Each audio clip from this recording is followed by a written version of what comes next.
Hey, welcome back to this second episode of No Jin, No Win. As you can see, my box here does not have Jintoki or Elham or IBC.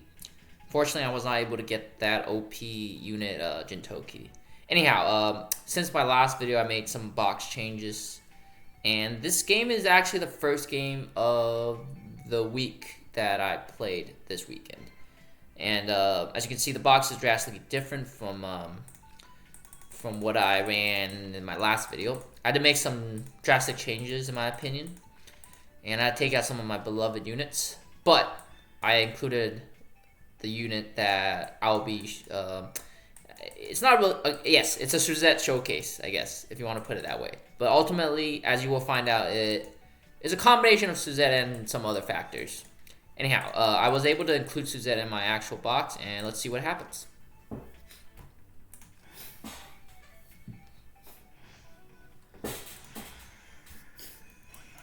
So as you can see, I am running heavy Inf Ellen because I predict that the Freya would be running Lancer troops. Goblin's Sherry with displacement.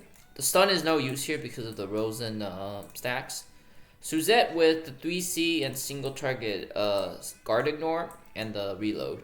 I brought Forest Knight Elves. Well, one, there are forest tiles on this map, but I do think this is her best single target troop. She does have dwarves, but I have yet to use dwarves because I am always skeptical about the... So when you use dwarves, basically what happens is you can only aim your AoEs in a line. So before the 3C, I can technically aim it... Actually, you know what? Maybe... Okay, maybe I'm... okay, back to what I was saying. The dwarves make the AoE basically... you can only put it in a line. So, for example, Suzette's 3C is 5 blocks, right? So, without dwarves, I can put it here, here, here, here, or here. Yeah, you get my idea. But with dwarves, I can only put it here unless I move her here.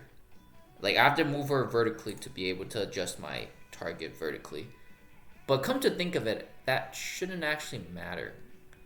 Anyhow, I'll try out some dwarves games in the future. Standard Kara loadout, I brought Faith. Standard, I think this is standard Elham with air slash. Pretty standard, yeah. So move 1, turn 1, drop down the AoE, get the Suzette cycle going.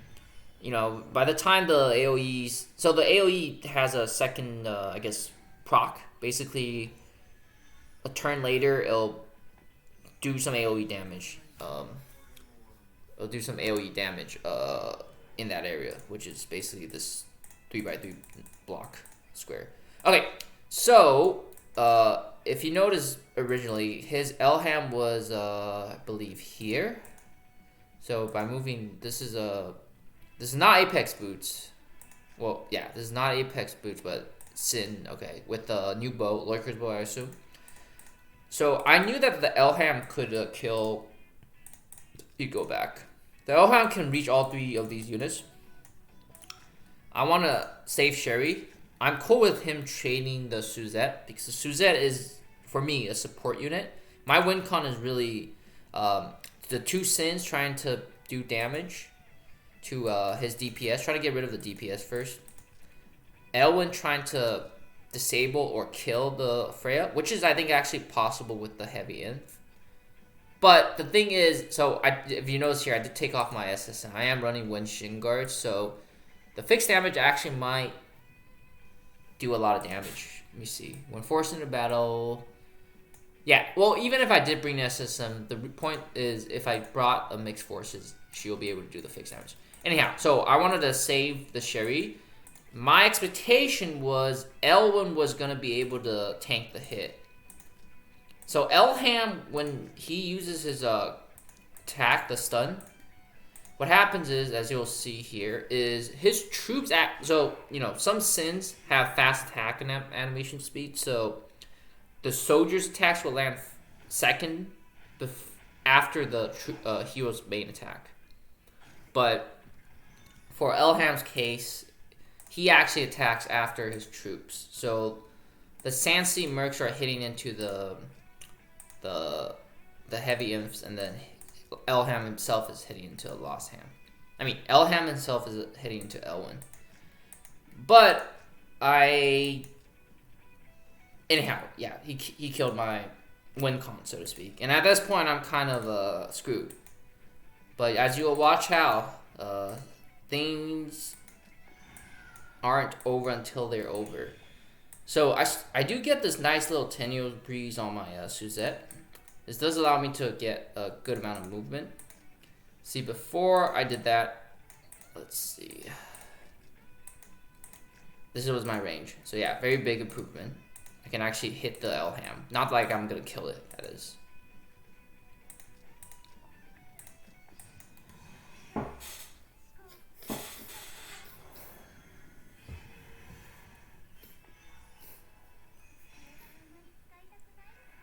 So the gospel is just to get the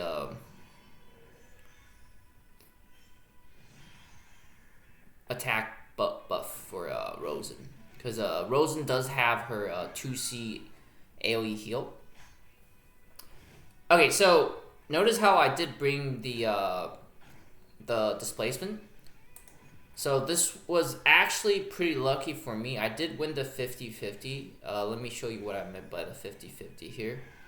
So when Sophia moved from here to here, Sophia was wearing the whatever this helmet is called that gains immunity to displacement.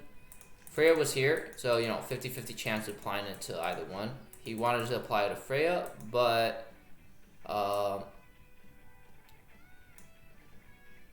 yeah, anyhow, that was a pretty big mistake, I think, because that was a lead up to the next mistake you're about to see. So yeah, he kills my Sherry, easy kill. I kill his Sophia again. One thing I do want to know, I actually think Sin is the better class for Suzette,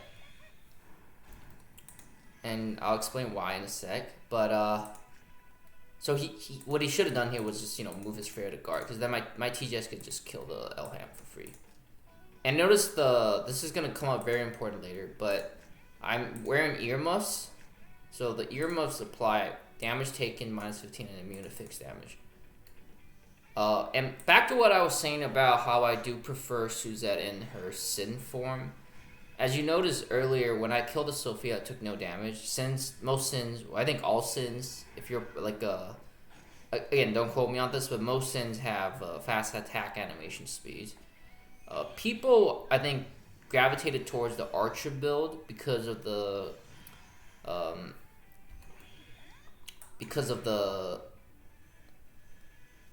I guess not really a false fallacy, but the idea of having Slayer's Emblem plus Archer doing extra advantage against flyers.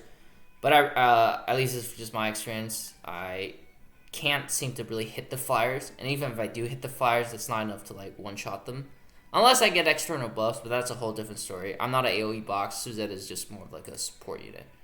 Okay, so what actually was interesting here was so at the start of this turn, the AoE would actually go off. And funny enough, this was the interaction that I wanted to see for myself, is does the second stage of the AoE actually count as damage? As you see here, I would have taken fixed damage had it not been for the earmuffs, basically. So yeah, so this interaction is actually pretty important, because units like Betty would also, I assume, do damage to Suzy if she was here. Okay, so he strips the Tenuels. Sorry, he strips the attack buff. Okay, that's pretty big. I wonder how close it was. You can look at the procs themselves. Do you get the crit?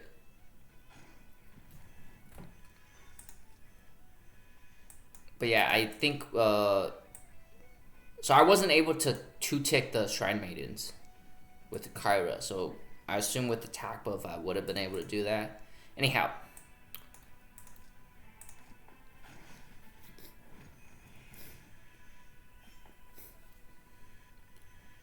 so I try my stab with Suzette. Suzette's guard ignore.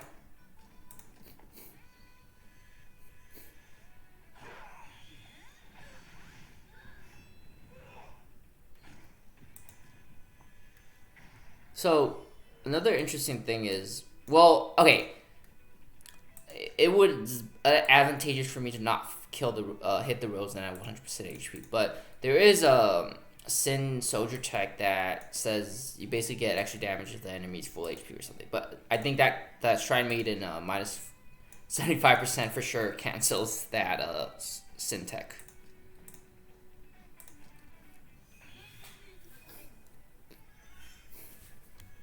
So just a quick update on how many turns I have. So I do have the magic shine up. Next turn. Well, next turn when I do move, I have it up. I have my, yeah. So this almost killed me. With the Thorns proc too. Luckily, the heal that I get from Goel and the 1C is before the fixed damage, so that was nice.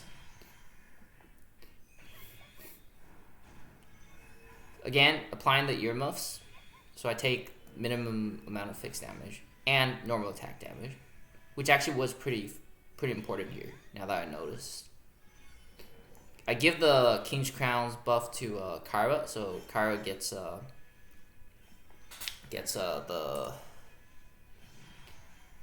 damage up. Well, okay, I moved Kyra to the castle, and the King's Crown buff is only 1 turn. Okay, so the reason why I didn't attack it was I don't think I could have killed the Shrine Maidens. Please let me know. I haven't used Kyra enough to know the thresholds if Kyra is actually able to kill those Shrine Maiden units like this. And I knew that I had Suzette's AoE skill up next turn, so that could do some damage. I don't think the Freya can kill my Suzette, so that was the reason why I anyhow, I had turn prow anyways, so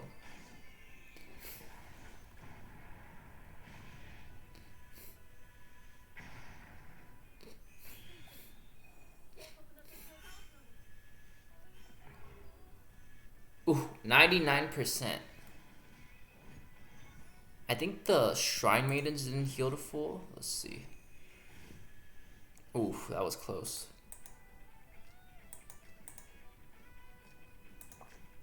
Oh yeah, Liana's full. The Shrine Maidens 83%, 10% HP, 93%. Okay, yeah, they didn't heal to full. What's curious is I wonder if. So I'm not sure how terrain works, but I wonder if he had stayed here and hit my Suzette, would fixed damages have done more? How much HP do you have? 1258. Yeah, this is something I think is worth checking out. If you're standing on a terrain, does it actually affect your skills that use them? Or is it only when you're in battle? As in you're getting attacked. Another thing I made sure so I knew that the Freya had the line AoE skill, so I want to make sure that my units don't, stand in any way that 2 units can get hit at once. I'm cool with the Suzette dying again. So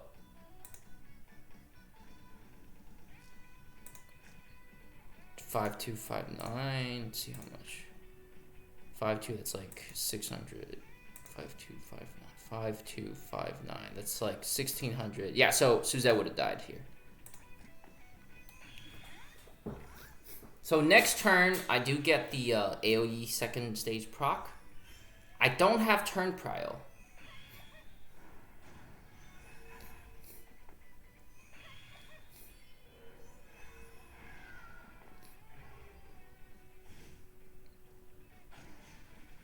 But this actually did a lot of damage, surprisingly.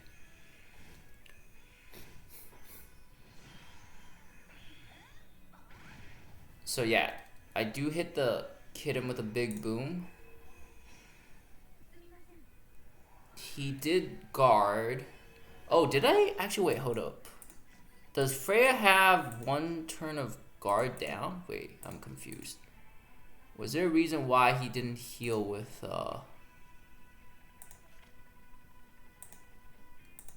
Was there a reason why he didn't heal with his Rosenstill? Because my Kara did have her attack skill up.